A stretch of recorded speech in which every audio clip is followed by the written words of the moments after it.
Bismillahirrahmanirrahim. Alhamdulillahi rabbil alamin. Wassalatu wassalamu ala sayyidil mursalin wa ala alihi wa sahbihi ajma'in.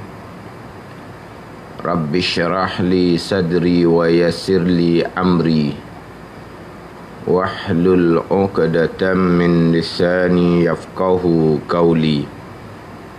Subhanaka la ilma lana illa ma 'allamtana innaka antal alimul hakim. Wala haula wala quwwata illa billahil aliyyil azim. Kitab Hidayatus Sibyan, muka surat 16, baris yang ke-14 daripada bawah. Muka surat 16, baris yang ke-14 daripada bawah.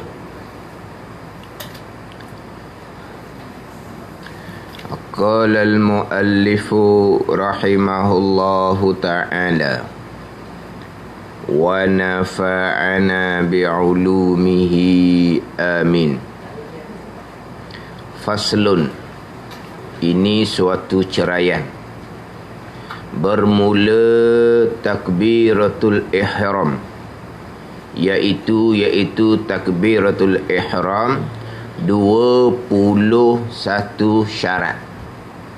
Takbiratul ihram rukun sembahyang. Kemudian tiap-tiap rukun sembahyang ni ada dia punya syarat-syarat. Ini kalau sebut syarat bagi tiap-tiap rukun. Kita sebut syarat. Itu syarat untuk sah sembahyang. Dahulu dalam kitab kita Hidayatus Sibyan ni. Kemudian kita masuk rukun. Kemudian syarat bagi tiap-tiap rukun.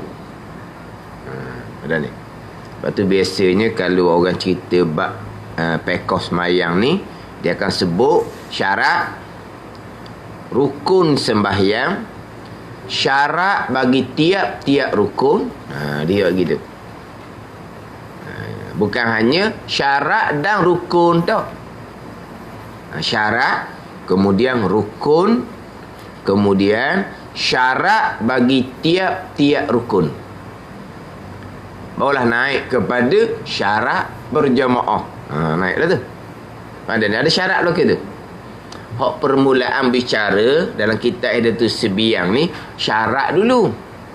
Syarat wajib ada 5. Syarat sah ada 9. Di muka surat 8 kita dahulu. Itu syarat sembahyang. Ada syarat wajib, ada syarat sah. Kemudian ada lagi satu dia panggil syarat qabul. Syarat sembahyang diterima. Itu pergi kepada tasawuf keikhlasan. Tapi sebelum nak bicara syarat qabul, syarat tuan terima, syarat sah lah biar kena lengkap. Buat molek sah, nak supaya diterima, kena ikhlas. Tapi kalau syarat sahnya tak cukup, kita ikhlas tak jadi. Buat kena molek dulu, buat kena ikut aturan dulu, baru bicara ikhlas. Ada ni. Macam contoh ginilah, baca Al-Quran tu biar agak betul dulu. Lepas tu baca Quran betul tu ikhlas ke tak? Kena ikhlas lah. Jangan tak ikhlas, tak ada pahala, berdosa pula kita kerana riak bila tidak ikhlas. Tapi baca Quran kena betul dulu. Baca Quran salah. Saya baca salah pun saya ikhlas. Ada orang yang cakap gitu tu. Awak baca Quran comel pun belum tentu lagi ikhlas. Dia balas masa tadarus. Tadarus bulan Ramadan tu lah. Tadarus bulan Ramadan ni untuk orang hok pandai. Tu tadarus bukan kelas kelas nak betul Al-Quran, bukan. Tu kelas nak khatam Quran, majlis nak khatam Quran, majlis nak perhabis Quran bulan Ramadan. Bukan kelas nak belajar hukum hakam Quran. Kerana tadarus ni Kelas nak ajar hukum tajwid ke? Ada. Majlis nak ajar hukum tajwid tak, majlis nak khatam Quran. Mana orang pandai. Orang ada pandai ni tempat dengar sudahlah. Oh, nak sekali lah. Nak join sekali.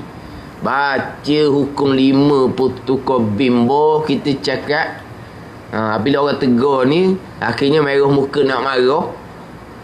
Saya baca salah ni, saya ikhlas. Awak baca comel belaka ramai-ramai ni, belum tentu lagi ikhlas tu. Nak menunjuk pula tahu nak kata dia pandai. Pula dah. Dia baca salah. Kemudian dia tuduh orang baca betul tu pula. Dia tahmah orang baca betul tu, dah ikhlas pula ni. Buat betul dulu, buat comel dulu. Haji Quran molek dengan hukum. Kemudian lillahi ta'ala. Ginilah contohnya. Tutup aurah molek. Kemudian lillahi ta'ala. Saya tak tutup aurah pun hati saya baik. Pula dah. Awak tu tudung comel belaka tu. Ikhlas kedak dah tahu. Pula. Ni ada orang-orang gini ni. Kita buat ikut peraturan dulu. Kemudian lillahi ta'ala, barulah diterima. Terima terpanggil syarat qabul. Tapi kena lengkapkan syarat sah terlebih dahulu.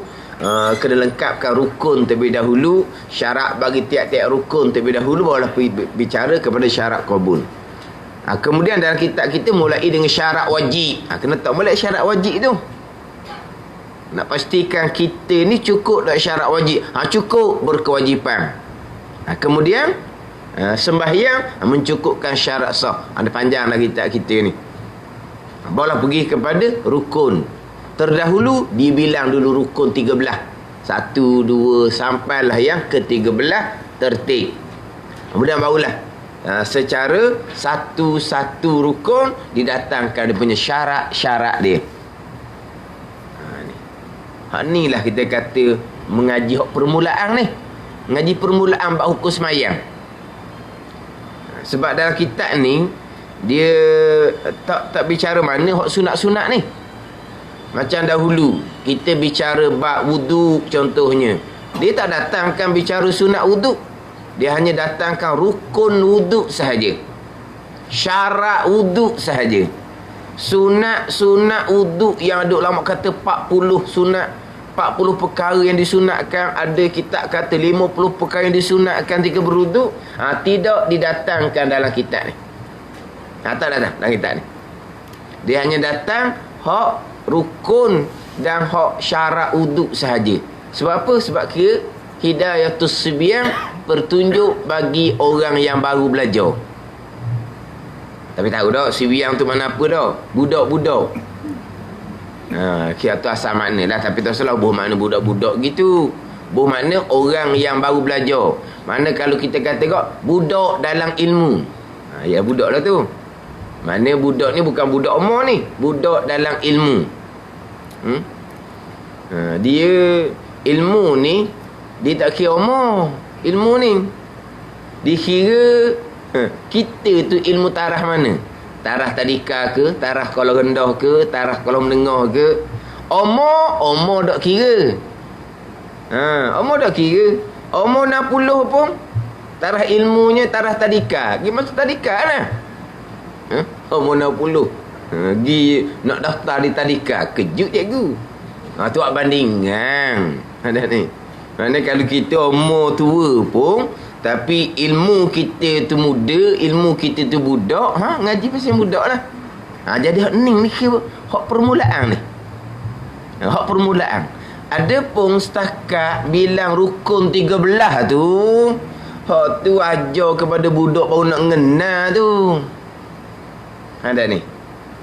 Ajar pada budak baru nak ngenal. Hak ajar bilang rukun 13. Ada pun untuk maknanya peringkat permulaan hak nak semayang ni. Budak umur 7-8 tahun ni. Hak kita wajib ajar dia semayang ni. Kena ajar ni ajar syarat bagi tiap-tiap rukun. Kena ajar tu. Pada ni. Hak bilang ukur 13 tu mungkin umur 5 tahun, 6 tahun. Hak tak semayang lagi tu. Hak tak semayang lagi suruh dia ngapal lah 13 rukun. Gitu je lah. Bila umur 7 tahun, kita wajib dah suruh dia semayang. Kena ajar ni. Kena ajar ni. Ni kena ajar. Hak mula-mula. Macam terdahulu, berkaitan dengan niat. Berkaitan dengan niat. Berapakah juzuk hak wajib kita kena niat? Qasad saja, qasad dan ta'ayyun, qasad ta'arud ta'ayyun, qasad ta'arud ta'ayyun, niat imam, niat makmum. Hak ada 4 bahagian kita terdahulu. Hak ni hak asas ni, hak asas. Sekarang ni nak masuk pula pada rukun takbiratul ihram. Ada 21 syarat pula untuk rukun takbiratul ihram. Kemudian dimasuk pula kepada berkaitan dengan syarat qiyam, syarat berdiri. Masuk pula kepada membaca Fatihah, iaitu 10 syarat. Dimasuk pula kepada bermula rakaat itu 4 syarat. Bermula sah iktidal itu dengan 4 syarat. Dia punya susunan dia. Bermula syarat sujud itu 8 perkara. Bermula tahiyat akhir itu 7 syarat. Susunan kitab kita ni. Maka bagi salam itu 9 syarat. Ada ni. Ngaji ni lah. Ngaji hak peringkat permulaan. Kena ngaji syarat bagi tiap rukun. Macam sebut minggu lepas lah, syarat takbir ihram ni banyak, 21. Tapi 21 bunyi banyak, tak usah duk takut lah. Sebab hak 21 ni dia perinci satu sebenarnya. Tapi kalau fikir kok hak nak jaga sangat-sangatnya beberapa perkara lah. Cuma hak lain-lain tu insya-Allah lah ada dah syarat tu. Cuma ada beberapa syarat yang perlu kita kena amati. Hak perlu kita amati. Yang mana terkadang syarat-syarat tu tidak dilengkapkan. Tidak dilengkapkan syarat tu. Sebahagian je lah. Walaupun didatangkan sampai ke 21 syarat. Bunyi banyak oh. Sebab apa? Sebab 21 syarat ni, kalau tak ada satu syarat, tak sah takbiratul ihram rukun, maka tak sah lah sembahyang. Tapi banyak tadilah sebahagian besarnya hak tu hak mudah je lah. Mana sebahagian kecil sahaja yang kita kena amati. Yalah, takbir mestilah berdiri dah. Memang berdiri dah orang tu takbir. Takbir mesti tengah menghadap kiblat. Nak takbir mesti syaratnya masuk waktu. Tu ke mana? Ke takbir lu siap-siap, waktu tak masuk lagi. Lepas masuk waktu barulah baca Fatihah. Ke mana? Tu syarat. Maknanya syarat-syarat. Jadi dahlah dia bilang tu jadi banyak, 21. Berat ni. Banyak ni 21 ni. Tapi dipahalusi satu dipahalusi. Tu je. Hanya sebahagian daripada syarat ni yang kita nak kena amati. Jadi bermula takbiratul ihram iaitu 21 syarat. Takbiratul ihram. Takbiratul ihram ni dinamakan takbir ni takbiratul ihram. Kenapa? Kerana takbir ni mengharamkan perkara-perkara yang halal sebelum daripada takbir. Ada ni. Perkara tu halal sebelum takbir. Bila kita masuk sembahyang, Allahu Akbar, jadi haram dah. Mana? Sebelum takbir halal makan minum. Lepas takbir haram, batal sembahyang. Makan minum ni kita hanya sebut batal sembahyang. Haram serta membatalkan sembahyang. Kalau sebut kata batal sembahyang, batal kita buat semula. Dah haram serta membatalkan sembahyang. Ada ni. Haram serta membatalkan sembahyang. Sebelum takbiratul ihram boleh bercakap.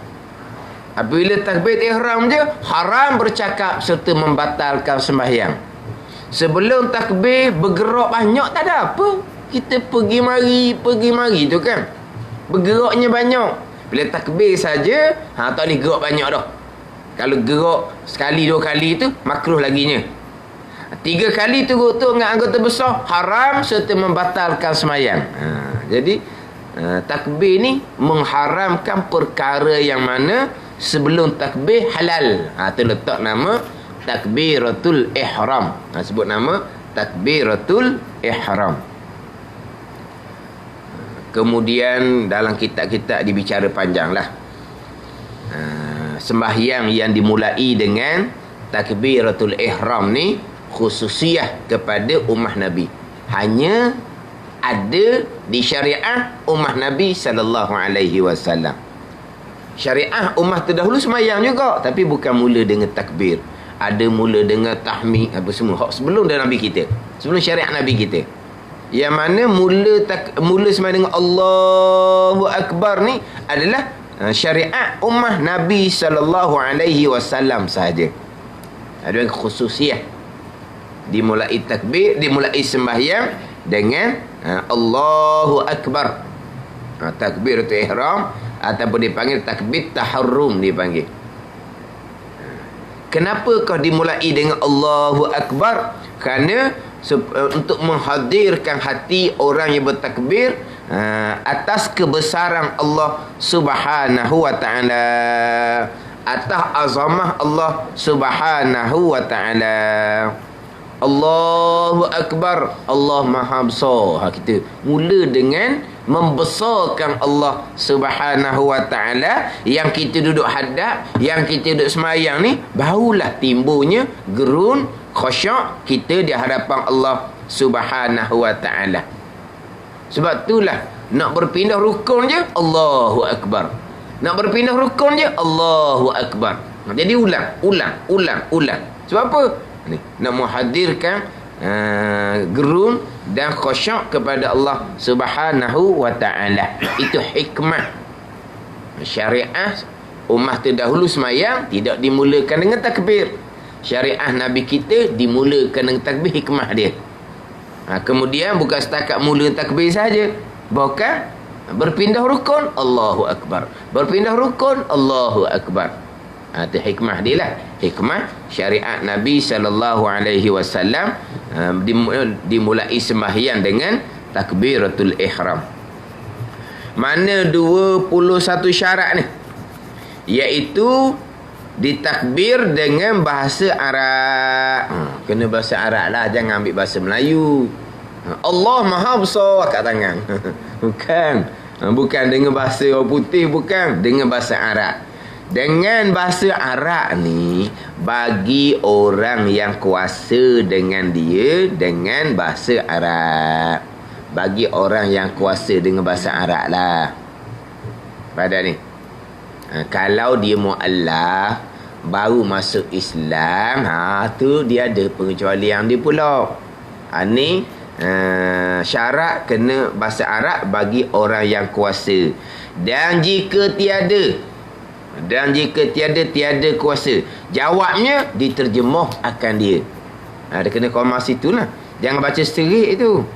Dan jika tiada kuasa diterjemahkan. Allah, mana pula jaga tu bahasa. Faham dah ni? Pakai Rumi tak? Rumi dia buat kan ni? Dia buat koma.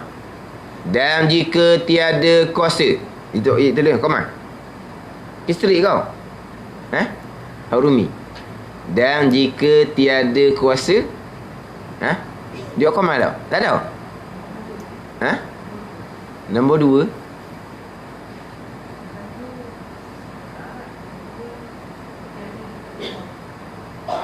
Dia buat nombor. Dan jika tiada kuasa tidak tulis. Mana kita?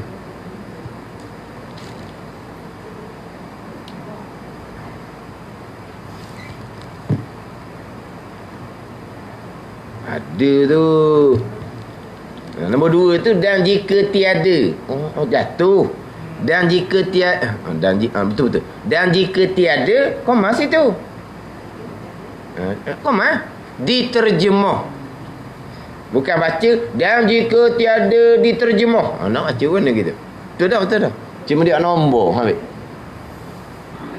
Dan jika tiada, berhenti situ.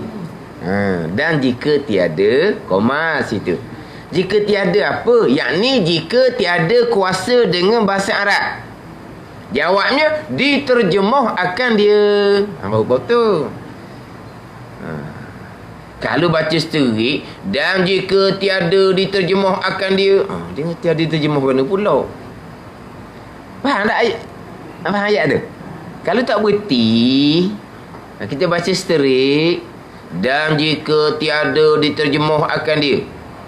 Jika tiada diterjemah, lepas tu kalau tak terjemah nak buat apa? Sekarang ni hak tadi syarat yang pertama dengan bahasa Arab. Takbir ni kena bahasa Arab. Ini bagi orang yang kuasa dengan dia, orang yang boleh takbir dengan bahasa Arab. Sebaliknya pula, dan jika tiada. Berarti situ tiada apa? Tiada kuasa takbir dengan bahasa Arab. Tak kuasa. Sebab apa? Sebab dia baru masuk Islam. Jawabnya diterjemah akan dia dengan barang apa bahasa ada ia. Gitulah. Ada ni. Biasa orang Umi tu dia ada tambah dengan koma apa semua tau. Tak ada koma, jadi pakai baca seterik. Seterik lah tu. Apa benda nak kata tak tahu kita tu. Mana dan jika tiada. Tiada apa sini? Yakni tiada kuasa dengan bahasa Arab. Takkan ni nak royak belaka kitab ni pun. Kitab ni kalau tak ada hazah, tak ada takdir, himar pun boleh faham kitab. Faham tak ni? Di pepatah Arab lah. Mana kitab ni dia kena ada hazah, ada potong, kena ada takdir, kena tambah. Dan jika tiada, takdirnya apa? Pada takdir. Bukan takdir qada qadar tu, bukan ni. Takdir ni kita kena bubuh ayat. Dan jika tiada, kita dengan takdir gini. Dan jika tiada, yakni tiada kuasa dengan bahasa Arab. Takdir dia. Kalau tak ada takdir pakai seterik, itu dia kata himar. Ni himar pun boleh reti baca kitab.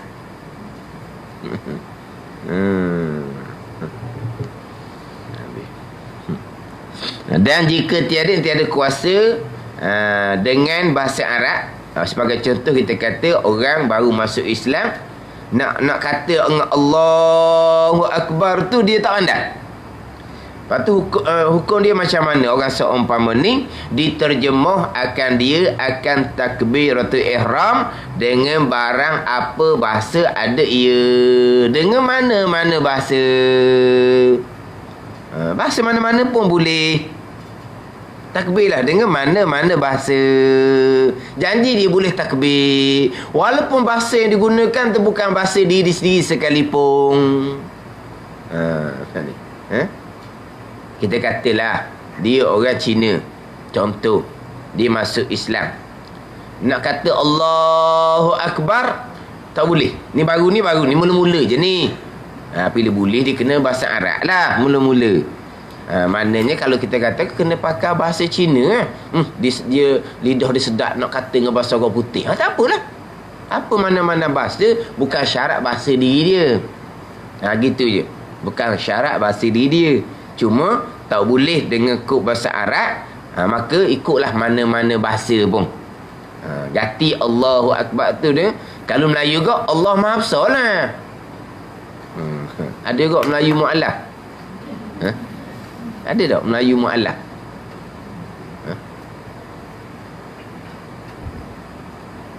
Tak ada tau.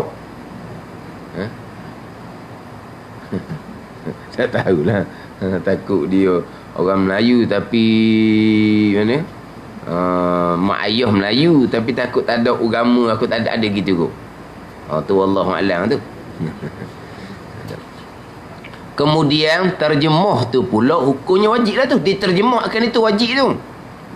Diterjemah tu, hukumnya adalah wajib. Kemudian dia kena belajar lah daripada tu. Ni cerita mula-mula je ni. Dia wajib kena belajar. Dia wajib kena belajar sampai kepada boleh takbir dengan bahasa Arab. Hak ni, hak mula-mula ni. Sebab apabila masuk Islam, kebetulan waktu semayang ada, kita kena suruh semayang dah. Semayang macam mana, turut-turut orang sudah lah mula-mula. Dah tu bunyi Allahu Akbar tu, hak bunyi kuat tu imam mula-mula tu, awak boleh kata dah Allahu Akbar. Dia nak terang kata, tak kuasa, tak boleh. Allahu Akbar ni kalau bahasa Melayu, Allah Maha Besar. Kalau kamu tak boleh nak sebut Allahu Akbar, kamu kata ikut bahasa yang kamu reti. Gitu je lah. Lepas tu masuk je semayang, sampai di Fatihah. Kalau takbir pun tak boleh, Fatihah lagi tak boleh. Fatihah kalau tak kuasa macam mana? Diterjemahkan, tak boleh terjemah. Patah terjemah, itu ayat Quran. Lepas tu macam mana?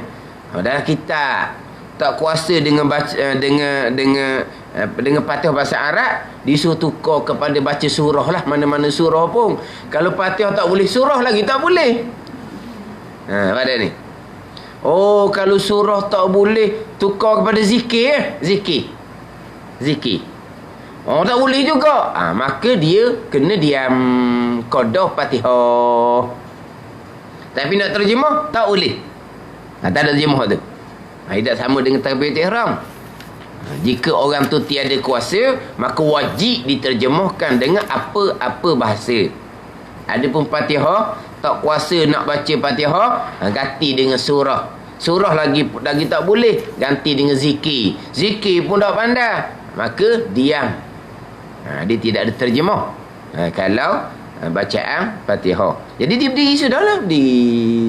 Sampai masa imam berpindah rukun kepada rakaat, dia berrakaat je teruk. Gitu je. Ada ni. Maknanya bagi orang yang baru masuk Islam. Mana semayang lalu dah. Semayang lalu dah. Kemudian lepas dia tu kena belajar sungguh-sungguh dah lah. Kena belajar sungguh-sungguh lepas daripada tu. Tapi nak ceritanya, semayang lalu dah. Mana walaupun kita kata, dia nak kata Allahu Akbar pun tak boleh. Tak boleh pun, dia kena semayang lah. Tak boleh kata Allahu Akbar. Wajib dia takbir dengan bahasa dia. Gitu je lah. Ada ni. Bukan kata nak semayang nanti dulu, kena masuk kelas apa. Tak. Masuk kelas tu wajib. Kemudian tu, dia atas kafir ni, dia wajib. Tapi orang kafir, atas orang kafir yang masuk Islam ni, dia wajib belajar. Tapi mereka tak tahu hukum hakam lagi. Masa tu belajar apa, pihak bertanggungjawab lah kena tu. Ada ni, dia masuk Islam, dia pun tak tahu apa kewajipan dia, apakah perkara yang wajib dikenai, dia pun tak tahu. Jadi hal ni menjadi kewajipan besar kepada mereka yang bertanggungjawab. Mereka yang bertanggungjawab lah kena tu.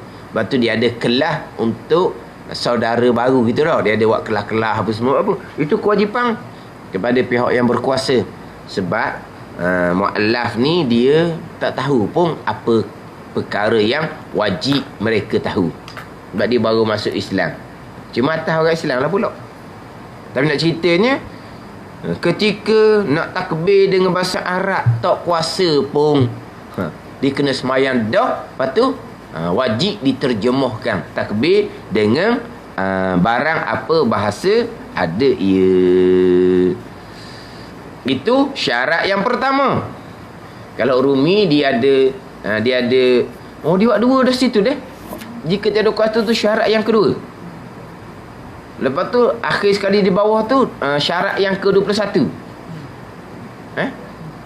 21 akhir sekali di bawah. Jadi situ bilang dua dah. Dah banyak sungguh jadinya. Saya ingat ke hak dua ni dan dengan lapah bahasa Arab. Ingat situ yang kedua.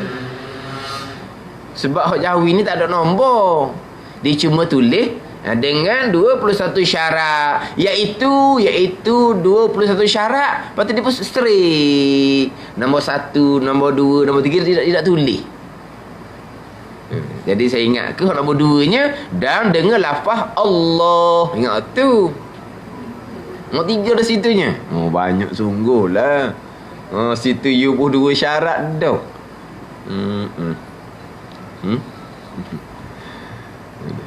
Dan dengan lafaz Allah.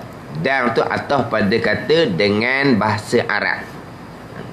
Dan ni dan ditakbir dengan lafaz Allah. Itu satu syarat. Dan dengan lafaz akbar, dan dengan tertib antara keduanya. Itu syarat lain-lain belaka tu. Jadi 21 sungguh lah. Dengan lafaz Allah. Asma' Tuhan banyak 99. Boleh dia tak guna asma' lain. Ar-Rahmanu Akbar, Ar-Rahim Akbar. Tak boleh. Syaratnya kena lafzul jalalah Allahu Akbar. Nak tukar kepada Ar-Rahmanu Akbar. Sebab apa? Sebab Allah tu asma', nama bagi Tuhan. Ar-Rahman pun asma', nama bagi Tuhan. Kita tukar, jangan pakai Allah sajalah. Kita pakai tukar asma' Tuhan hak lain. Tak boleh. Syaratnya kena lafaz Allah. Kena lafaz Allah. Sebab apa? Sebab Nabi bertakbir dengan Allahu Akbar. Nabi bertakbir dengan Allahu Akbar. Nabi menggunakan asma' lafzul jalalah Allahu Akbar. Dan Nabi suruh semayang, sallu kama ra'aitumuni, sallu kama ra'aitumuni usalli. Semayalah kamu sebagaimana kamu mengetahui aku semayang. Jadi Nabi semayang takbir dengan Allahu Akbar. Maka tak boleh nak tukar lain lah. Walaupun asma' Tuhan ada 99, bukan hanya Allah saja asma' Allah, asma' Tuhan. Dia kita ni apabila sebut ni kat orang ni kena bergaluh lah. Dengar kot luar dia jadi pasal lain. Dia ceramah mana dia kata Allah bukan Tuhan. Kejut orang dengar. Allah bukan Tuhan. Allah nama bagi Tuhan. Oh, iyalah. Dia kata Allah bukan Tuhan. Allah nama bagi Tuhan. Tuhan ni mana? Zat yang wajib ada, yang bersifat dengan sifat kesempurnaan, itu Tuhan. Tuhan ni az-zat al-wajibul wujud. Tuhan ni zat yang wajib ada, yang bersifat dengan sifat kesempurnaan, yang bersifat dengan sifat istighna dan iftikar. Itu Tuhan. Nama, tu biarlah nama Allah, nama Ar-Rahman, nama Ar-Rahim. Itu asma', nama. Tapi kita ni jadi Allah tu jadi Tuhan. Akhirnya Ar-Rahman nama bagi Allah, Ar-Rahim nama bagi Allah. Betul gitu? Tak. Ar-Rahman Ar-Rahim nama bagi Tuhan sebagaimana Allah nama bagi Tuhan. Tapi kita cakap kadang-kadang Ar-Rahman nama bagi Allah, Ar-Rahim nama bagi Allah. Allah tu nama juga, Ar-Rahman tu nama juga, Ar-Rahim tu nama juga. Nama bagi Tuhan, zat yang wajib ada. Tapi kita tak lah. Allah tu lalu dah Tuhan, dah nama dah jadinya. Dan kalau Allah tu nama, kenapa kita sebut Ar-Rahman nama bagi Allah? Kenapa sebut gitu? Ar-Rahman nama bagi Tuhan, Ar-Rahim nama bagi Tuhan. Macam mana Allah nama bagi Tuhan, baru tu. Tapi tak kata salah nak cakap gitu. Mana ceritanya kita ni, Allah ni kita lupa bahawa Allah ni nama. Jadi sekarang ni Nabi takbir dengan Allahu Akbar. Jadi Nabi menggunakan lafzul jalalah, asma' Allah ketika takbir. Kalau kita nak tukar hak nama lain, tak boleh. Kena buat sebagaimana hak Nabi buat, hak Nabi kata. Nabi takbir dengan Allah, maka Allah je lah. Nak tukar Ar-Rahmanu Akbar tidak sah. Nak tukar Ar-Rahimu Akbar pun tidak sah. Dan dengan lafaz Akbar, dengan lafaz Akbar sama juga. Sebab hak tu hak Nabi takbir dengan Akbar. Nak tukar dah juga dengan mana Allahu A'zam. Tak boleh. Nak tukar tak boleh, kena Akbar juga. Sebab Nabi kata, iza kumta ila salah fakabbir. Nabi kata, iza kumta ila salah fakabbir. Hadis tu panjanglah hadis tu. Dia hadis tu hadis asalnya hadis orang yang masih usalatah, orang yang ni yang semayang tak betul. Hadis masih usalatah ni hadis khalaq bi rafiq. Ni nama ni masyhur lah. Sebab apa? Sebab hadis tu panjang, keluarlah rukun-rukun semayang. Mari daripada khalaq bi rafiq, orang Badawi. Tapi pengajaran daripada yang berlaku pada khalaq bi rafiq, selain daripada Nabi pun bersabda panjang berkaitan dengan sembahyang. Nabi bersabda panjang. Tapi daripada khalaq bi rafiq ni dia punya pengajaran, memanglah hadis tu panjang. Nabi kata, iza kumta ila salah fakabbir summa qra ma tayassar ma'aka minal Qur'an summa rka' hatta tatma'inna raki'an summa rfa' hatta ta'tadila qa'iman summa sujud hatta tatma'inna sajidan. Dia ni kira sembahyang. Faham tak? Sikit-sikit tak bunyi summa rka'. Summa rka' tu rokok. Summa sujud. Sujud. Allah, boleh agak-agak sebut dah sadikan rukun semayang. Kemayang. Tak erti bahasa Arab pun bunyi dah. Faham tak tu. Nabi kata, ni hadis muttafaqun alaih ni. Hadis Bukhari Muslim. Iza kumta ila salah, apa berdiri kamu hendak sembahyang. Nabi kata, fakabbir, maka hendaklah kamu takbir. Anda kena Allahu Akbar, baru panggil takbir. Allahu A'zam, tak panggil takbir pula. Apa dia kata? Kena dengan lapah akbar.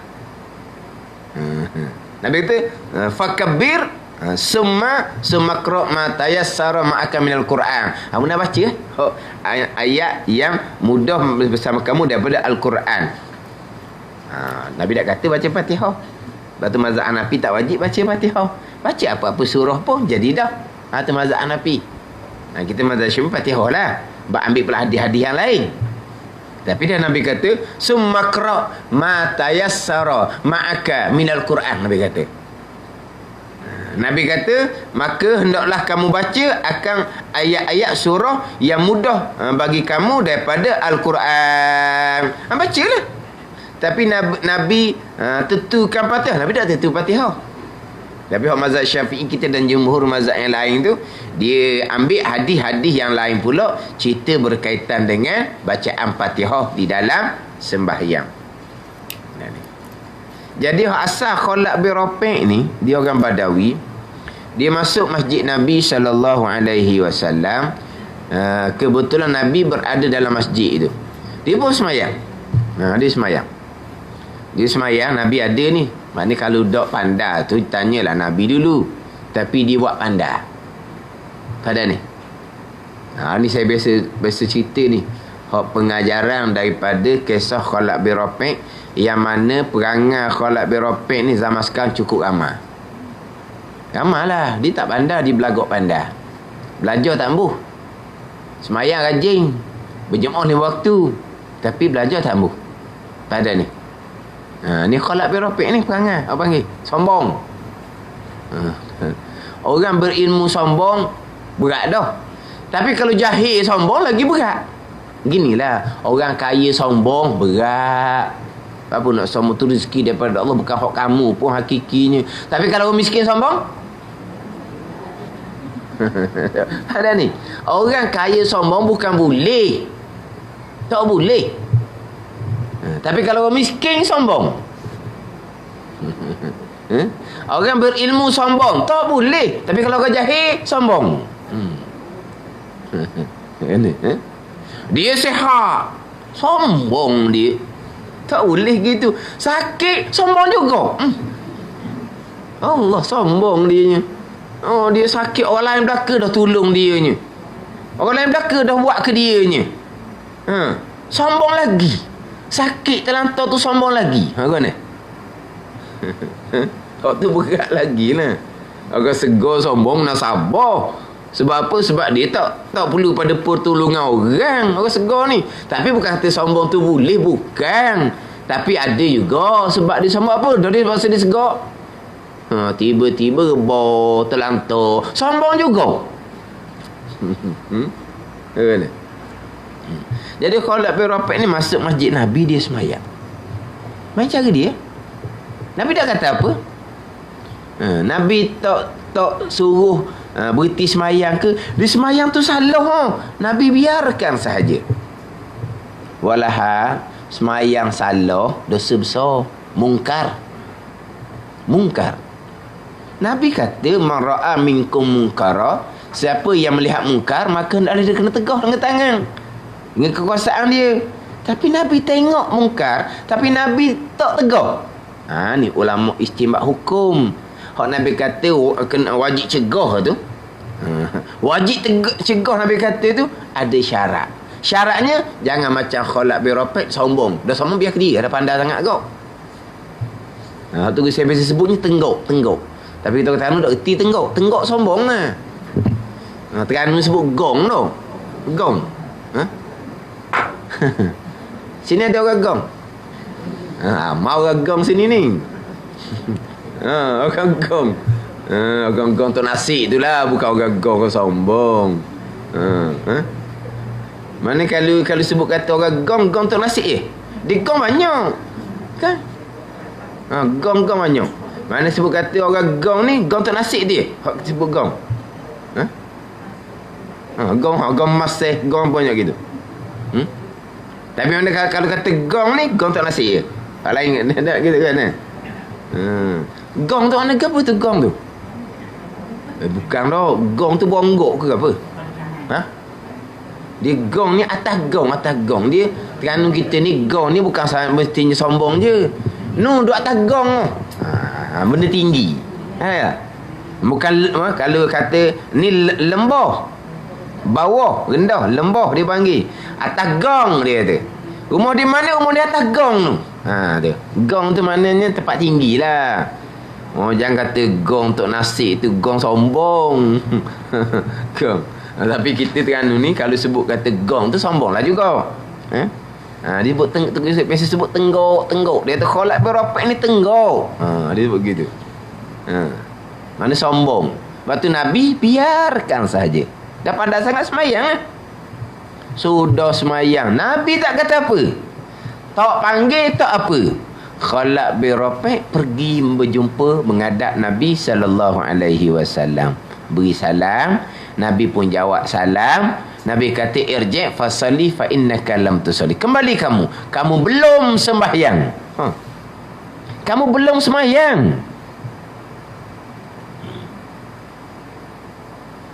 Maknanya sembahyang tadi tu tak betul. Hukumnya tak sembahyang.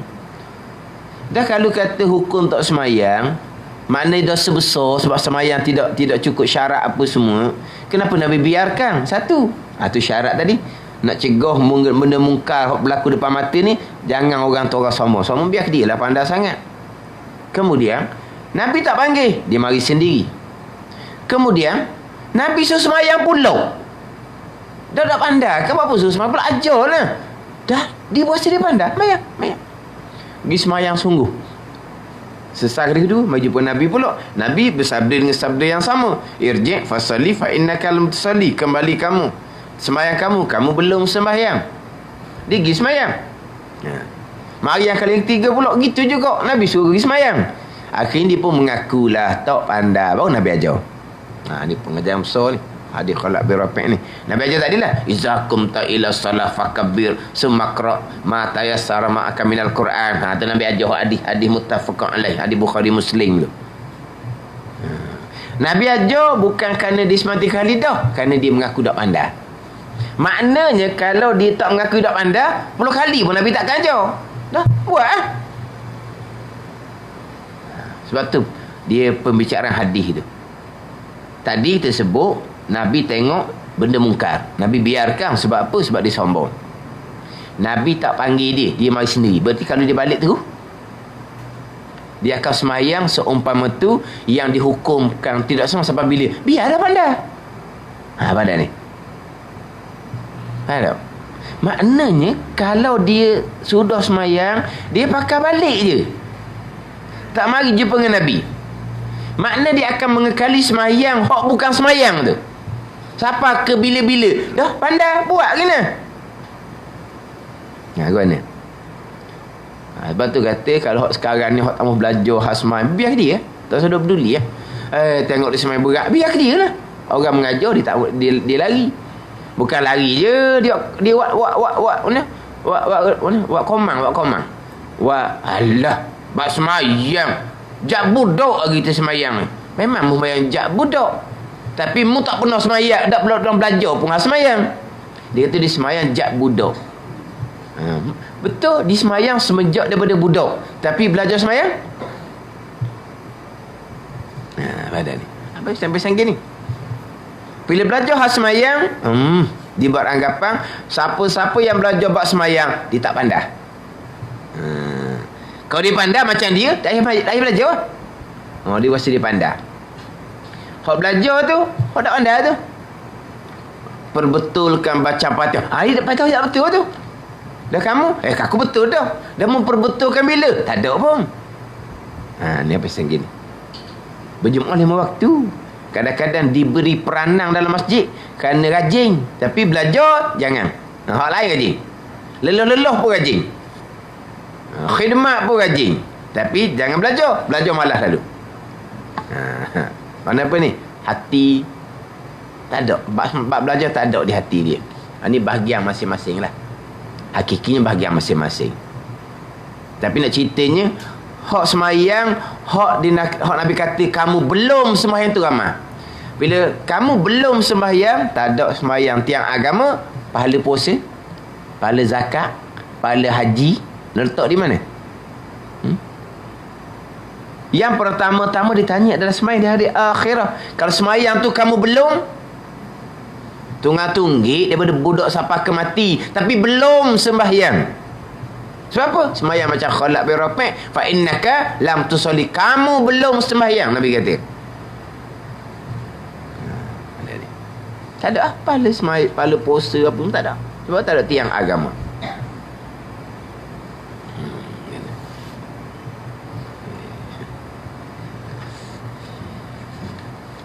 Tak belajar satu hal dah. Kemudian dikira diwak ringan.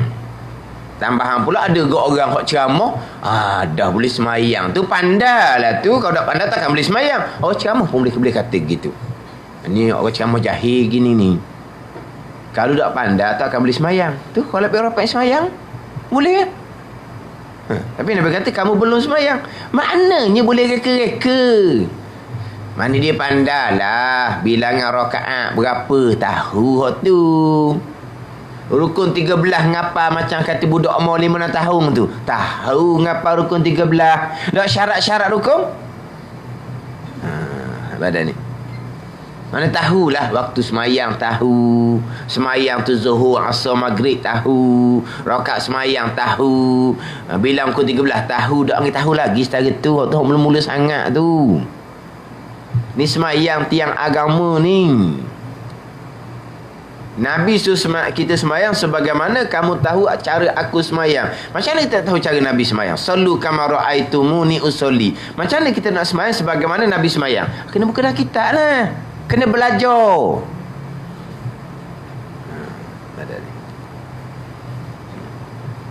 Boleh ceramah seumpama tu.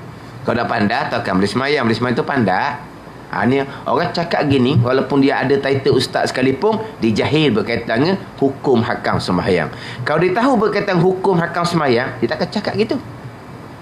Dia akan cakap gitu. Siapa-siapa pun. Memanglah dia benda-benda yang lepas kita tak ambil lah. Maknanya masing-masing dengan Allah bertaubat. Tapi kalau jenis hok nak bercerita juga, memang boleh katakan kalau semayang daripada budak sampai ketua, belajarnya kemudian banyaklah hak dia buat tu salah. Hak ni hak beritahu. Cuma dia kadang-kadang beritahu ni nak tahu je lah salah macam ni ijma' ulama' ke tidak, saya kena qada' ke tidak, gitu je lah.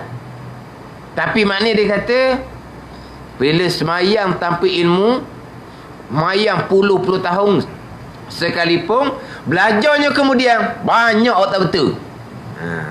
Ni. Pada ni. Kat dia. Saya semayang turut-turut orang je. Daripada budak tak pernah tinggal semayang sampai ke tu tak pernah tinggal semayang. Saya belajar kemudian. Hak saya belajar tu tepat dah ke hak saya buat? Ada? Ada ni. Tepat kebetulan tepat belaka? Tak ada.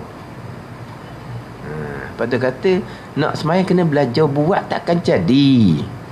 Kita cerita bab rukun niat pun cukup dah cukup cemaking sekali rukun niat.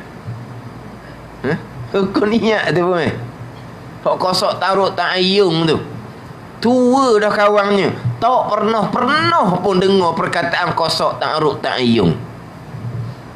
Tapi rukun niat tahu. Dah juzuk komponen niat hak mana wajib tak tahu. Mana?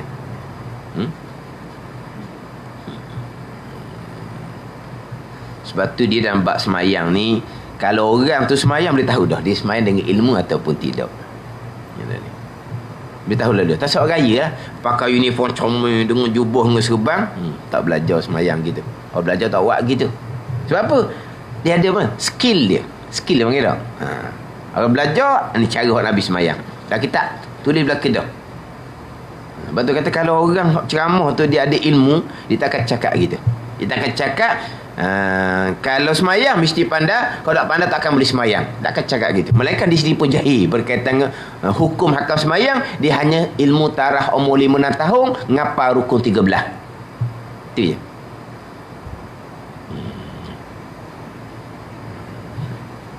Dia sendiri pun tak belajar, nak mengajar sama telah, orang belajar pula dia cuba nak pesongkan. Mana tak payah belajar lah, kamu semayang boleh tu, pandai lah tu. Lepas dia nak ajar apa? Dia ajar tinggi-tinggi. Tinggi-tinggi. Dengar sedap aja. Dah, di tempat tu ada dah ajar bab akidah? Tak ada. Ada dah ajar bab semayang? Tak ada. Lepas tu, tasawuf fardhu ain, kita sebut lah. Sebut taubah, sebut sabar, sebut syukur dalam kuliah kita. Tak buat, tak memada sebut sifat lah tu. Kena detailkan. Taubah, detailkan. Syarat dia punya rukun detailkan. Sabar, syukur, kita kena cerita satu-satu. Itu baru fardhu ain. Ni kalau setakat ceramah saja, dan ni saya ceramah ni, saya sebut semua syukur, ikhlas, taubah. Tak panggil ceramah fardhu ain lagi. Tak panggil ceramah fardhu ain lagi. Sebab dia kena detailkan satu-satu sifat tu baru fardhu ain. Kalau kita ceramah semayang puasa, ceramah fardhu ain belum. Hak fardhu ain apa? Ajar syarat-syarat semayang puasa tu baru fardhu ain. Sama juga saya ceramah tak lepas mulut. Sebut semua kena berakidah dengan akidah ahli sunnah. Kena berakidah dengan akidah ahli sunnah. Tak panggil ceramah fardhu ain lagi. Dak, kamu kena ajar apa dia akidah ahli sunnah wal jamaah. Atau baru fardhu ain. Sebut saja tak ada fardhu ain. Mana? Dia kata gitu. Ceramah ni fardhu ain ni pasal sebut ni. Sebut syukur, sabar, ikhlas. Dah fardhu ain apa lagi? Tak kenal ilmu fardhu ain sebenarnya. Dia biasanya kalau timbul gini, dia mari daripada latar belakang pengajian sendiri. Kita ngaji pondok, hak penekanan tu pada ilmu fardhu ain memang tekan sangat-sangat. Walaupun pondok sebenarnya tak payah fokus fardhu ain sebab dia kitab belah-belah utis hari daripada pagi pas ke malam. Mana dalam tu ada fardhu ain tapi tu peringat fardhu ain tu peringat. Lepas tu kalau ngaji pondok balik kampung, dia ngaji lama mana pun suruh dia ngajar mula-mula sekali. Allah ajar ni je duk pondok belah-belah tahun, memang kena ajar fardhu ain dulu. Itu kalau pondok tunggu duk tekan fardhu ain, selagi tunggu tekannya ikhlas, belajar biar ikhlas. Ni hak pondok. Ni keikhlasan belajar. Tapi belum bicara keikhlasan belajar, tunggu akan tekan bab asas ni. Sebab duduk pondok ni dia tak ada saing, tak ada ni. Tak ada saing. Kalau duduk tak cukup masa, kena bayar pun tak ada. Kita masuk pondok hari ni, esok nak akad baju nak balik, tak nak kata apa? Betul ya? Sehari. Seminggu, balik seminggu. Ada duduk sebulan, ada duduk 2 bulan. Pada ni. Dia masuk, terima mudah-mudah. Nak keluar mudah-mudah. Pada ni. Sebab itulah kalau duduk pondok tu tekan fardu ain, sebab belum tentu lagi lama mana you duduk pondok. Takut duduk setahun je kan. Maka duduk setahun tidak fokus fardu ain. Akhirnya duduk pondok setahun fardu ain pun tak lepas. Lepas tu tunggu tekan fardu ain. Ada ni. Sebab dia masa ni atas masing-masing nak duduk lama mana. Nak duduk sampai ke mati pun duduk Mana beranak bercucu pun, beranak bercucu duduk Jadi gitu. Dia tak ada. Nak masuk mudah je terima. Kita anak periksa dulu. Nak masuk pondok boleh? Cek air kencing. Yelah, kadang-kadang masuk pondok ni ada juga jenis nyakit. Nyakit itulah, nyakit dadah apa semua tu ada. Pandai ni. Taklah kata pondok buat syarat nak masuk pondok kena cek air kencing dulu. Nak pastikan awak ni bukan penanggai dadah. Tak ada. Tunggu terima belaka. Dalam tunggu terima belaka tu ada orang masuk pondok berhenti dadah. Ada hak tak tahan lama. Tak tahan lama pergi. Yang ni lagi balik Tapi biasa kalau pondok ni kalau hak betul-betul dia pergi, insya-Allah. Hak betul-betul betul-betul. Maknanya kalau kita kata kat dia tu macam banyak hidup dah lah duduk kampung. Tapi Tuhan buka hati dia nak berubah, nak bagi duduk pondok. Berhenti sungguh. Dengar dia tu kalau kata Allah ada benda dah. Maknanya kok macam banyak hidup dah lah. Ada orang tu dia pergi cek doktor. Cek ni ada kena-kena ni. Tiba-tiba doktor kata dia ada dia ada kejut dia pergi duduk pondok dah sekarang. Cek pula kemudian tak ada doktor apa dah salah ke kok mana dah tahu. Tapi kejut kau tu duduk pondok berhenti ada tinggal tu. Mana tunggu tak tunggu tak cek benda gitu. Tapi kalau hok gi tu hanya dihantar, tu tak apa jadi. Tapi tu atas bahagian masing-masing lah. Tapi biasa kalau dihantar gitu bukan di sendiri yang nak, tak apa nak jadi. Sebab pondok ni atas jagaan diri masing-masing. Tak ada peduli antara satu sama lain. Dia apa? Secara berdikari sendiri-sendiri. Ada ni. Mana tu dah cek. Masuk, keluar. Ada apa-apa. Hak nak berhenti jumpa Tugu pun jumpalah. Hak nak berhenti senyap, berhenti senyap. Tugu dah kata apa? Jadi Pak Tugu bila masuk pondok dia tekan fardu ain. Sebab belum tentu lagi seseorang tu lama. Selagi Tugu tekannya keikhlasan. Dia belajar. Atau pondok sebab itulah dia fokus pada fardu ain. Kalau hak ngajar tu mari dia pondok dia akan fokus fardu ain. Tapi kalau hak tak fokus fardu ain, dia ajar ilmu-ilmu yang bukan fardu ain, di hadapan hak belajar tu fardu ain tak mana hala, dia hanya ceramah je akidah ahli sunnah, tapi ilmu akidah tak ajar molek. Semayang hukum sama tak ajar molek. Ikhlas apa dia ikhlas tak ajar molek. Hak tu hak fardu ain. Ni orang ni sendiri pun ada masalah sebenarnya. Kemudian niat belajar ni pula niat. Niat ni untuk masa depan dunia ataupun masa depan akhirat. Dia ada dua masa depan. Kita belajar agama ni niat masa depan dunia ataupun masa depan akhirat. Kalau pondok tekan masa depan akhirat atau dunia, insya-Allah lah. Tapi ada juga orang belajar masa depan dunia, nak kerja, nak makan gaji. Itu riak. Belajar tu sudah mempersiapkan tempat dalam neraka Jahannam. Hal tu kena bertaubat molek kalau belajar niat seumpama tu. Kadang hal gini lah. Tak bertaubat, dia belajar pun kerana masa depan dunia, anak-anak cucu pun belajar. Sebab apa? Nanti boleh makan gaji, boleh ada pakar. Walaupun ada gelaran ustaz sekalipun, tapi anak-anak cucu fokusnya masa depan dunia. Sebab dia belajar agama dahulu pun niatnya kerana masa depan dunia, bukan masa depan akhirat.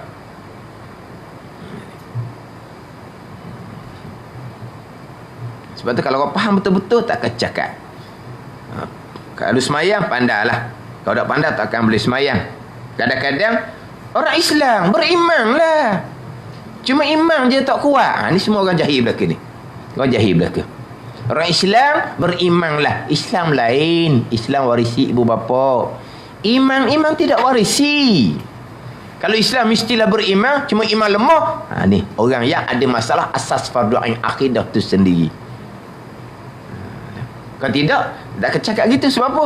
Dia kena fokus iman. Kena fokus dalam bab semayang.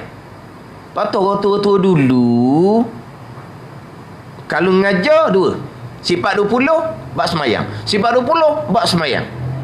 Fokus lah sifat 20 bab semayang. Sebab apa? Sebab nak pastikan betul-betul beriman. Islam tu kita warisi daripada mak ayah kita. Islam lah kita ni, iman. Lepas tu duk fokus bab semayang. Allah kata duk sejid surah tu, daripada budak lagi duk dengar bab semayang, duk ajar apa lagi? Ajar. Sebab apa? Kita orang lama, dah orang baru mari ya. Ada ni, kan di majlis surau kan umum. Kita orang lama dah kita duduk situ. Kitab bab semayang ni berkitab-kitab dah habis kita ngajinya. Tu kita hak baru-baru lah. Hak baru-baru mari lah. Sebab tu dulu sifat 20, lepas tu ajar bab semayang. Sifat 20 ajar bab semayang. Fokus sebab apa? Sebab iman akidah usuluddin, tapak agama. Sembahyang imaduddin, tiang agama. Tu dia fokus tu. Mudah-mudah cakap orang Islam beriman. Boleh semayang pandai. Tu berat belaka tu. Mereka tak ada asas. Jadi pasal macam kholak beropek lah. Buat pandai-pandai. Akhirnya Nabi semayang, kamu belum semayang. Semayang, kamu belum semayang. Sampai 3 kali dia reka. Mengaku tak pandai, apa Nabi ajar? Kan? Tapi hadis hak daripada kholak beropek ni, hak hukum semayang ni. Tapi kita kena ambil hikmah daripada hak berlaku pada kholak beropek. Dan ceritanya sekarang memanglah ramai orang berperangai yang seumpama ni. Dia kena belajar molek. Macam ada kitab kita belajar molek. Rukun, syarat bagi rukun. Nanti masuk berjemaah, syarat bagi berjemaah. Tak, kita kan berjemaah untuk dapat fadilah. Kan belajar syarat di molek. Syarat berjemaah tak cukup. Syarat berjemaah bukan batal sembahyang berjemaah, batal sembahyang tu sendiri. Yang baik. Maknanya kalau orang sembahyang turut-turut, walaupun puluh-puluh tahun sekalipun, bila dia belajar, banyaklah tak betul. Lepas tu nak kitab Minhaj, saya baca malam tadi Majid Putih tu kan, Imam Ghazali kata terkadang seseorang tu bersembahyang dalam masa yang lama, tetapi taharahnya, sembahyangnya, Imam Ghazali kata tidak mendapati sunnah syariat Nabi SAW, dalam keadaan ia tidak mengetahui. Ada ni Imam Ghazali kata terkadang sembahyang dalam masa yang lama, tapi taharahnya, sembahyangnya tidak menepati sunnah syariat Nabi, dalam keadaan dia tidak mengetahui. Sebab apa? Dia tak belajar nak tahu ke mana dia tidak menepati.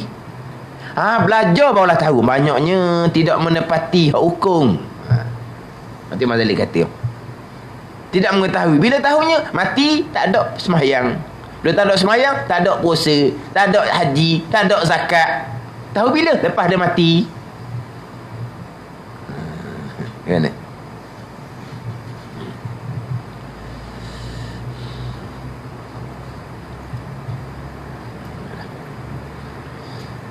Kita tak apa, Tuhan buka hati boleh belajar, alhamdulillah. Kita kena banyak bersyukurlah. Lepas tu berdoa supaya Allah Ta'ala kekalkan kita atas taufik dan hidayah Allah Subhanahu wa ta'ala. Jadi syarat takbir lagi dengan lafaz Allah dan lafaz akbar, dan dengan tertib antara keduanya. Kena tertib lah. Kena tertib. Tertib macam mana? Allah akbar, atau tertib. Dah tak tertib macam mana? Akbarullah, tak sah. Akbarullah tak sah. Ada yang tertib. Lepas tu depan tu dia kena mualaf. Jangan Allah berhenti. Akbar, tu putus mualaf pula. Sebab apa? Sebab Allahu Akbar, dia kena tertib dan dia kena mualaf. Ni tertib ni. Tertib dulu. Sebab nanti kan kita bicara Fatihah, tertib mualaf. Kita bicara tasyahud, tertib mualaf. Takbir pun tertib mualaf. Apa tertibnya? Allahu Akbar. Akbarullah tak boleh. Salam lain. Assalamualaikum. Boleh. Alaikumussalam. Boleh. Tu salam. Tapi alaikumussalam tu makruh. Salam boleh bertukar. Tapi kalau takbir tak boleh. Dia wajib tertib. Jadi dia tak samalah kalau kita nak pakai dak belajar ke diri tu. Dan kalau kata Allahu Akbar, wajib tertib, nak terbalik tak boleh. Dah salam tak boleh juga. Tak, salam boleh. Assalamualaikum boleh. Alaikumussalam. Tu makruh. Kan? Allahu Akbar, Akbarullah tak boleh. Assalamualaikum. Alaikumussalam boleh. Tak syarat tertib. Tasyahud akhir tak syarat tertib. Tasyahud akhir tak syarat tertib. Kita duduk tasyahud akhir, kita duduk aje. Assalamu alaina wa ala ibadillahis salihin. Assalamu alayka. Assalamu alayka pula. Lepas tu at-tahiyatul mubarakatus salawatut tayyibatu lillah. Orang duduk sebelah gelisah. Dia kata orang ni orang tak apa nak molek ni, ngamuk tiba-tiba makan nyakit itu duduk sebelah. Ni dah berapa bering dah ni. Apa ni tasyahud ni jadi tokoh bimbo ni. Duduk tasyahud, asyhadu an la ilaha illallah wa asyhadu anna muhammadar rasulullah. Assalamu alayka. Kata buat dah. Lepas tu at-tahiyah di hujung. Dia tertib sunat tak syarat. Tertib tasyahud akhir sunat. Dia boleh pusing, tak ada apa-apa pun. Jangan buat. Jangan buat. Cuma cerita hukum. Cerita hukum. Takbir, tertib, syarat. Kena Allahu Akbar. Di hadapan tu pula. Muallak pun syarat. Janganlah berhenti lama. Allah. Lama. Akbar. Jangan gitu. Dia biasa ginilah. Biasa orang payah dapat niat tu. Dia tak berhenti tau. Cuma kita tak bunyi tau. Dia Allah. Ada lagi Allah tu dah berhenti tau. Dah akbar. Baru tu. Kadang-kadang tu imam awak panggil gitu lelah nak makmum. Kan ustaz bunyi Allah habisnya. Kita ingat ke dah jadi akbar. Lepas tu ya ke tak? Wallahu a'lam lah. Ke Allah tu panjang sangat.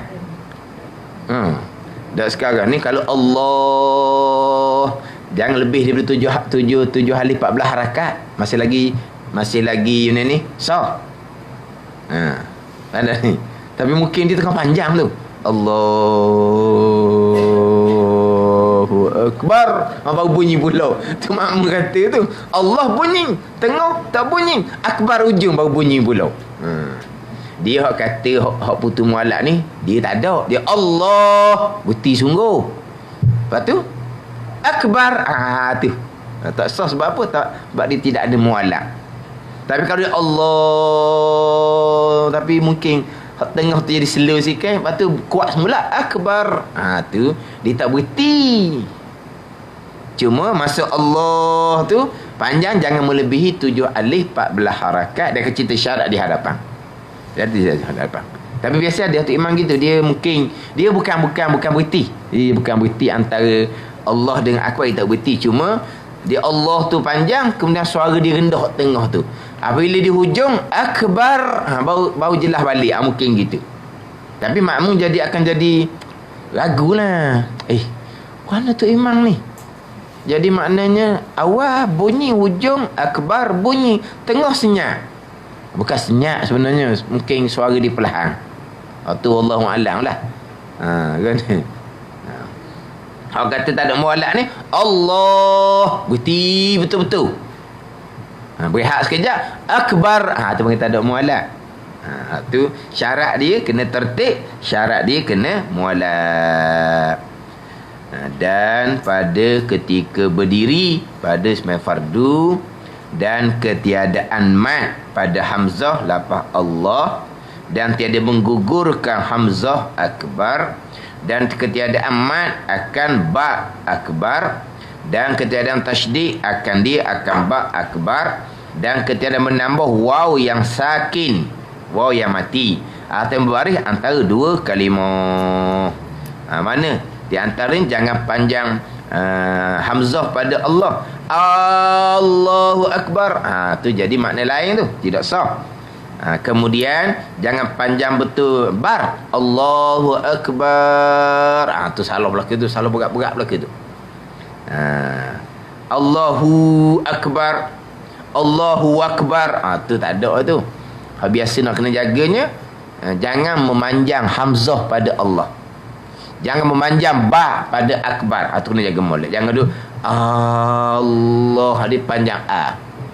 Ataupun Allahu Akbar. Allah dia panjang ba pada akbar. Di akbar alif kaf bera. Akbar lepas ba tu ada alif pula jadinya. Akbar maha besar. Akbar geduk. Geduk. Tahu kena geduk. Geduk kompang. Akbar ni tiflun zu wajin wahid. Hak ada muka sebelah. Kan dia tutup sebelah dengan kulit, sebelah tu kosong. Tu akbar. Kalau kita tengok geduk kopang lah. Kan geduk kan dia bubuh kulit depan sebelah. Sebelah lagi ni kosong. Sama kompang dia bubuh kulit sebelah ni kosong. Itu akbar. Akbar maha besar. Akbar jadi geduk. Jadi kompang pula dah ni. Ni syarat-syarat yang nak kena jaga ketika takbiratul ihram. Wallahu a'lam.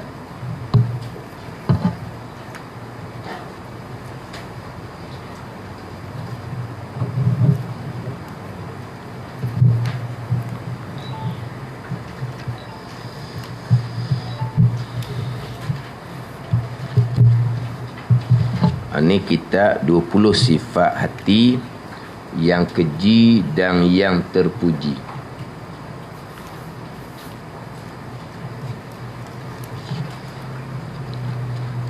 Hak Jawi ni muka surat 26. Hak Jawi muka surat 26. Baris yang ketiga daripada bawah.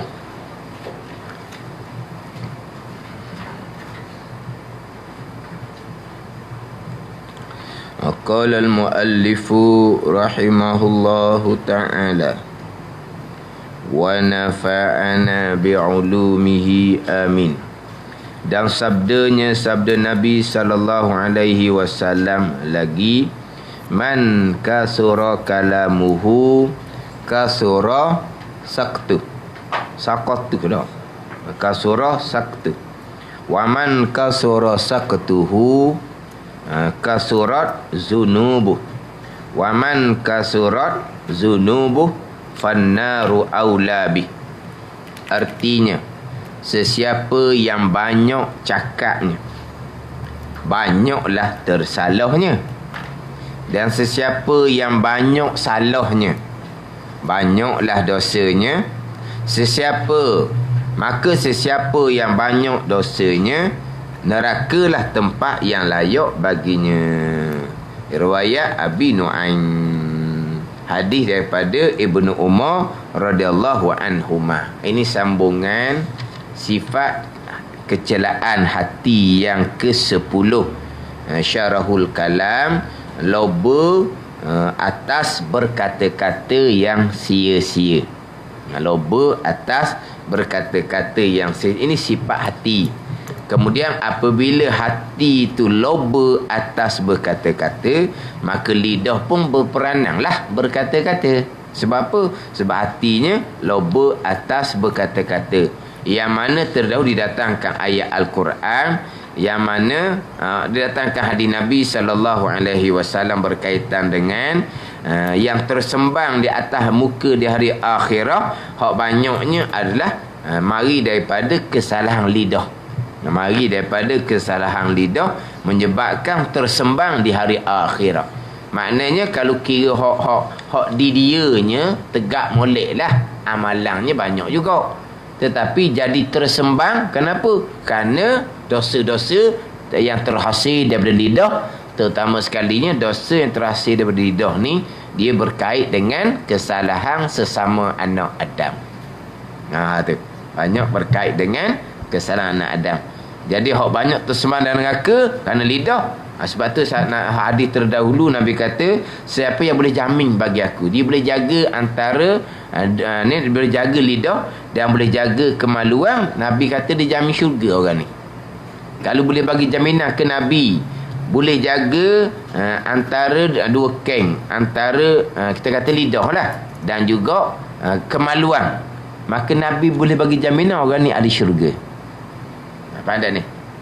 Sebab apa? Sebab banyak kesalahan yang terhasil daripada lidah dan juga kemaluan. Sini mari daripada hati loba atas berkata-kata, maka banyak berkata-kata. Bila banyak je cakap, banyaklah tersalah. Yelah, kita cakap mula-mula ni beraluh lagi. Beraluh lagi. Sebab apa? Sebab baru balik dia kuliah. Baru balik dari masjid. Baru balik dari masjid. Balik dari masjid, jumpa lagu. Cakap beraluh lah. Sebab apa? Sebab baru balik dari masjid. Baju semayang pun dak buka lagi. Dak buka baju semayang ni. Mana ni? Baju semayang pun ada tangan lagi. Cakap, molek jagalah ni. Dah cakap dia panjang. Panjang tunggu. Mana? Hak ni ujian besar kepada siapa ni? Kepada orang lelaki, pada orang perempuan sama je dah. Sama je. Orang lelaki ni kalau dia cakap banyak pun gitu juga. Cuma orang lelaki ni tak apa-apa nak berahi benda gitu. Camik-camik tak apa berahi. Tak camik. Cara orang tu tak apa berahi. Perempuan dia berahi. Perempuan mata dia liar. Pakar. Pergi pakar gitu. Orang lelaki pakar apa? Tu. Apa? Teliti. Kan macam beli-beli kan. Orang perempuan teliti, dia cermat, dia beraluh. Macam ni. Orang lelaki ni ambil sudahlah Orang dah lah ramai main duduk tengok. Perempuan dia teliti, dia beraluh. Nak beli tu dia tak ambil, pakai ambil. Orang lelaki ni setakat asal ada. Dah tengok dah apa-apa. Dia teliti. Tapi orang lain pun teliti juga. Orang pun teliti juga. Tak payah telitilah orang tu. Kena. Dia sungguh. Kalau orang lelaki, kalau dia baik camik, baik cara orang, tak badan orang lelaki, mulut macam perempuan ni. Tengok. Orang lelaki pun dia kata gitu. Tak badan kau orang lelaki mulut macam mulut perempuan. Sebab apa dia kata gitu? Tak, orang perempuan dia tak besar tanggungjawab. Tak sama macam orang lelaki. Orang lelaki besar tanggungjawab. Tidak menyempurnakan tanggungjawab, beratlah. Orang lelaki sebab dia besar tanggungjawab. Orang perempuan tak besar tanggungjawab. Boleh jaga diri molek. Orang perempuan lah hak mudah ke syurga Allah Subhanahu Wa Taala. Tapi ramai ahli neraka ni orang perempuan. Tapi sebenarnya perempuan hak mudah ke syurga. Ke mana? Yang mudahlah dia akidah comel, semayang bang betul, kemudian keikhlasan betul lillahi ta'ala, dia jaga diri dia, maruah diri dia, jaga keluarga. Sudah dah. Ke mana? Orang perempuan pula dia banyak dia duduk di rumah, jadi tak banyak hal lah. Tapi sekarang ni duduk di rumah, tapi halnya banyak. Sebab apa? Tu dalam telefon WhatsApp lah, apalah.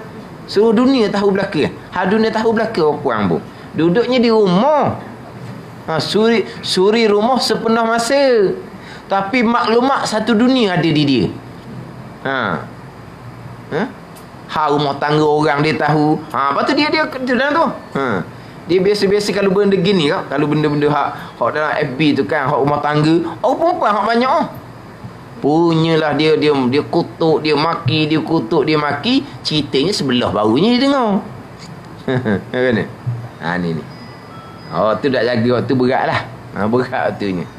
Jadi bila banyak bercakap, dia banyak tersalah. Bila banyak tersalah, Nabi kata banyak dosa. Tapi masalah dosa pula, dosa dengan anak Adam. Dosa dengan anak Adam. Dia dosa anak Adam ni kok. Lah, kena pergi minta maaf dengan tuang tu. Tak minta maaf. Tak minta maaf kok no. Akhirah lah. Akhirah. Kalau tak minta maaf dengan orang yang tersalah. Kita kalau salah dengan Allah, kita hadap Allah Ta'ala. Minta ampun dengan Allah Ta'ala. Tapi kalau kita ada kesalahan dengan anak Adam, kita nak hadap dengan Allah sebab kita berdosa tu kerana kita larang hukum Allah. Kita langgar larangan hukum Allah. Tapi larangan hukum Allah ni membabitkan kita buat salah dengan manusia. Dosa kita bukan dengan manusia, dosa kita dengan Allah. Dosa pahala ni kita dengan Allah. Manusia tak ada kaitan dosa pahala sama manusia.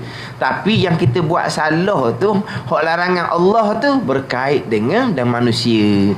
Jadi sebelum nak minta ampun dengan Allah Ta'ala, dosa kita dengan Allah ni, kita kena minta maaf dengan manusia.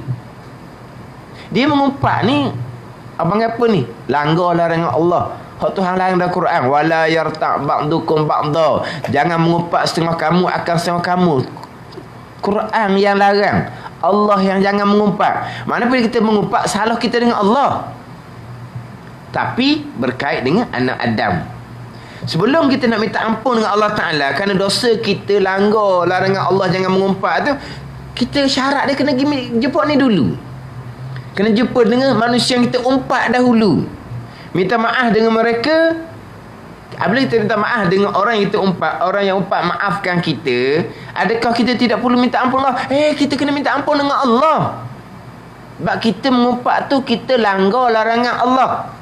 Kena minta ampun dengan Allah. Bukan hanya semata-mata seseorang maafkan, maka tak perlulah saya minta ampun. Tak boleh, kena minta ampun dengan Allah.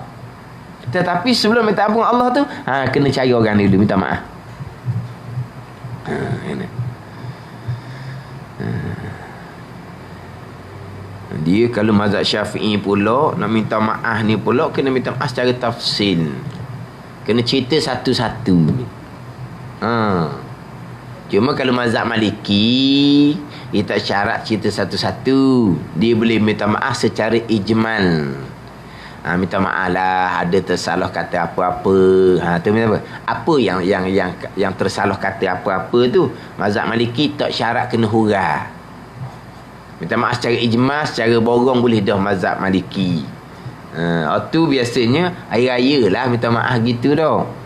Ke jumpa pasal jumpa masa beli ikan tu minta maaf gitu kau. Jumpa Mak Haji minta maaf Mak Haji deh salah-salah kata. Esok jumpa pula Mak Haji minta maaf Mak Haji salah-salah kata. Awak ni hari-hari minta maaf dengan saya, salah kata. Nak kata hari-hari ke? Dari mana?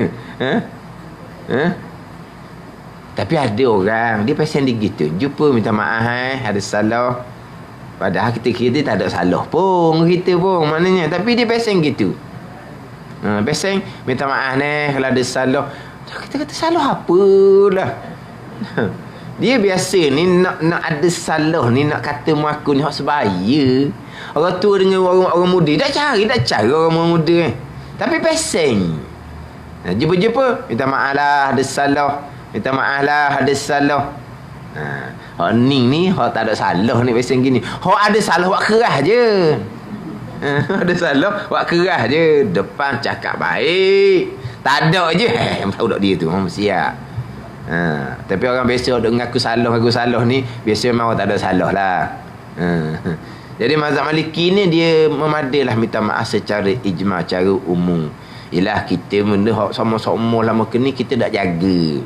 Sekarang ni bila mari tua-tua ni mari keinsafan. Ingat akhirah mari keinsafan. Jadi kita nak minta maaf orang ni, minta maaf cara ijma' mazhab Maliki lah. Minta maaf lah. Minta maaf tu. Kan macam pergi Mekah tu kan. Dia minta maaf. Air raya minta maaf. Gitu je lah. Tapi ni kita kena minta ampun dengan Allah pula. Minta ampun dengan Allah tu sentiasa. Kemudian kita nak minta ampun dengan Allah ni, kita kena cukupkan syarat taubah. Syarat taubahnya azam di hati tidak akan mengulangi.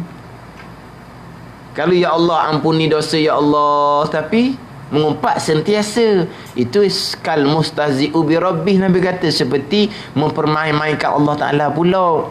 Sebab kita kena azam di hati tak akan mengulangi. Itu baru cukup rukun taubah. Hak minta maaf, maka minta maaf sama-sama dah.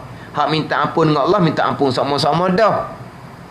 Tapi di hati kita tu kena ada azam, tidak akan mengulangi.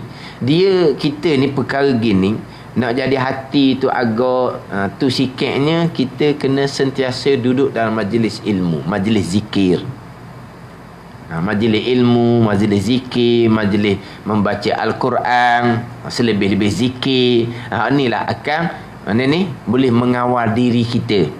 Sebab tu kalau kita tak, ni biasalah orang hok jenis sentiasa belajar, satu ketika tu dia ada kekangan, memang tak boleh belajar. Dia kata lain, dia kata. Mana jagaan diri tu longgar. Tapi dia tak belajar ni. Mana ilmu ada dah, tapi jadi terhenti daripada majlis ilmu. Kerana lah sibuk lah apa ke. Dia kata lain dah. Hak nak jaga diri tu longgar. Ilmu ada tapi longgar. Tapi ilmu ada, tapi dia sentiasa melazimi majlis ilmu, majlis zikir, majlis peringatan ni. Jadi maknanya sungguh sikit. Jadi jagaan dia tu ketat sikit. Yelah kita ni lemah, tengok tu tengok ni, mari di hati nak keluar. Lepas tu kata kurangkan berkata-kata. Kurangkan berkata-kata, kurang cakap bukan tak bercakap, tapi jangan banyak. Banyak dilarat. Dan banyak dia akan jadi ada tambahan sama tu. Bila banyak berkata-kata. Cuma sekarang ni bukan mulut dah banyak berkata-kata. Lidah, bukan mulut, bukan lidah banyak berkata-kata. Jari pula banyak main peranan pula dah. Share tu. Tapi kita waktu tu dah pandai. Saya pun dah pandai. Baik dah pandai senang dah pandai. Ke pandai? Ada orang tua PKP punya pasar pandai dia. PKP punya pasar pandai. Lepas tu kau duk tengok semua dah. Macam-macam dia tu. Maklumat banyak tu, banyak ilmu apa? Ada dah ilmu, ada juga, tapi dia banyak capuk lain capuk lain. Jadi pandai kerana PKP. Belajar dengan cucu. Dah saya suka pula dah. Sekarang ni lidah tak berkata-kata sebab kita seorang di rumah. Tapi jari ni pula, dia jari ni semacam lidah juga. Hak lidah haram berkata-kata, jari haram tulis. Sama je. Lidah haram mengumpat, jari pun jangan tulis umpatan. Lidah jangan fitnah, jari pun jangan tulis perkara hak fitnah. Dia sama aje. Sebab qalam tulisan ni umpama lisan, umpama lidah. Sebab apa? Bila banyak tersalah pula berkait dengan anak Adam. Nabi kata nerakalah tempat layak baginya. Pada ketika hendak bercakap perkara yang sia-sia tidak berfaedah, hendaklah dipikirkan bahawa jika kita menyebut Allah Ta'ala, berzikir, berselawat, beristighfar, bertahlil, bertahmid, bertakdis, berdoa dan sebagainya, ganti dan perkataan yang tiada pada itu, kita akan mendapat untung yang sangat besar. Jadi nak berfikir ni lah. Nak berfikir ni, dia kata dia lah jalan dia. Di antaranya adalah kita sentiasa melazimi majlis zikir, majlis ilmu. Wallahu a'lam. Bismillahirrahmanirrahim. Alhamdulillahirabbil alamin. Wassalatu wassalamu ala sayyidil mursalin wa ala alihi wa sahbihi ajma'in. Allahumma aftah alaina futuhal arifin.